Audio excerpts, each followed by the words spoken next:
আপনারা একটু হাঁটলে দেখতে পাবেন, আমরা সকালেই দেখতে পেয়েছি। আমরা আপনারা বিশ্ববিদ্যালয় প্রশাসনকে আমরা জানিয়েছি। আমরা দেখতে পেয়েছি ছাত্রদলের আমাদের কিছু বন্ধুরা তারা এখানে লিফলেট বিতরণ করছে এবং একই সাথে যে ডেস্কগুলো সেই ডেস্কগুলো যেটা হচ্ছে আচরণবিধি লঙ্ঘন বলে আমাদের কাছে মনে হয়েছে এবং সেটা বিশ্ববিদ্যালয় প্রশাসনকে আমরা জানিয়েছি। যখন আমরা গতকালকে যোগাযোগ করেছিলাম বলা হয়েছিল কোনো ধরনের ডেস্ক বসানো যাবে না, কিন্তু দেখতে পেয়েছি এখানে ডেস্ক বসানো হয়েছে এবং ভোটারদের মধ্যে স্লিপ দেওয়া হচ্ছে। তো সেটা সম্পূর্ণ আচরণবিধির ব্যত্যয় হয়েছে। তো আমরা বিশ্ববিদ্যালয় প্রশাসন নির্বাচন কমিশনকে অনুরোধ করব এই ধরনের আচরণবিধি যারা ব্যত্যয় ঘটাচ্ছে তাদের বিরুদ্ধে যেন ব্যবস্থা গ্রহণ করে। একই সাথে ভোটারদের উদ্দেশ্য অনুরোধ করব, বিশ্ববিদ্যালয়ের সকল শিক্ষার্থী ছাত্রছাত্রী ভাই বোনদেরকে অনুরোধ করব আপনারা কেন্দ্রে আসেন, আপনাদের পছন্দের প্রার্থীকে ভোট দেন। আমরা সবাই একসাথে কাজ করতে চাই। আমাদের মূল উদ্দেশ্য হচ্ছে স্বপ্নের ক্যাম্পাস বিনির্মাণ করতে চাই।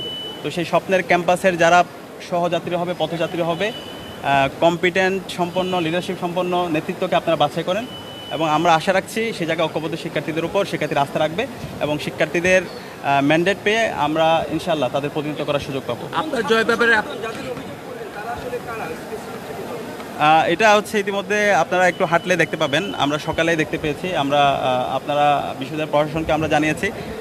আমরা দেখতে পেয়েছি ছাত্রদলের আমাদের কিছু বন্ধুরা তারা এখানে লিফলেট বিতরণ করছে এবং একই সাথে যে ডেস্কগুলো সেই ডেস্কগুলো যেটা হচ্ছে আচরণবিধি লঙ্ঘন বলে আমাদের কাছে মনে হয়েছে এবং সেটা বিশ্ববিদ্যালয় প্রশাসনকে আমরা জানিয়েছি। আমরা পর্যবেক্ষণ করছি পরিস্থিতি, যেহেতু এখন সকাল শুরু হয়েছে। আমরা আশা রাখছি এখানে সকল ছাত্র সংগঠন সকল ক্যান্ডিডেটরা দায়িত্বশীল আচরণ করবে, নির্বাচন কমিশন দায়িত্বশীল আচরণ করবে। আমরা সর্বশেষ পর্যন্ত দেখতে চাই, আমরা সর্বশেষ পর্যন্ত সবাইকে দায়িত্বশীল আচরণ করার জন্য অনুরোধ করছি।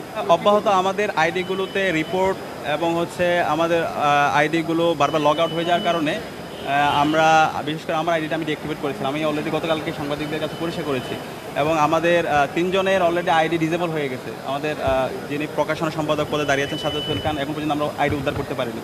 তো সেখানে সেফটি কারণে আমি কিছু সময় আমার আইডিটা ডিঅ্যাক্টিভেট রেখেছিলাম, এটা আমি গতকালকে জানিয়েছি। তো আমরা আশা রাখবো আমরা সুস্থ ধারা রাজনীতি করব। এই ডাকসু নির্বাচনের মাধ্যমে আমরা সারা দেশকে চমৎকার বার্তা দিব, কারণ এই জুলাই আন্দোলন এই ঢাকা বিশ্ববিদ্যালয় থেকে শুরু হয়েছে এবং আমরা আজকে ফেসবুক মুক্ত বাংলাদেশ পেয়েছি। সুতরাং এই ঢাকা বিশ্ববিদ্যালয়ে আমাদের সবাইকে একসাথে কাজ করে গণতন্ত্রের একটা চমৎকার নজির স্থাপন করা দরকার এবং এর মাধ্যমে আমাদের বাংলাদেশকে আমরা গণতন্ত্রের একটা স্থায়ী রূপে একটা ম্যাচিউর পজিশন আমরা যাবো বলে আশা করছি। তো সে জায়গায় সকল প্রার্থী সকল ভোটার এবং নির্বাচন কমিশন সবাইকে আমাদের দায়িত্বশীল আচরণ করতে হবে এবং আমরা আশা রাখছি সেই যাত্রায় আমরা একসাথে কাজ করব।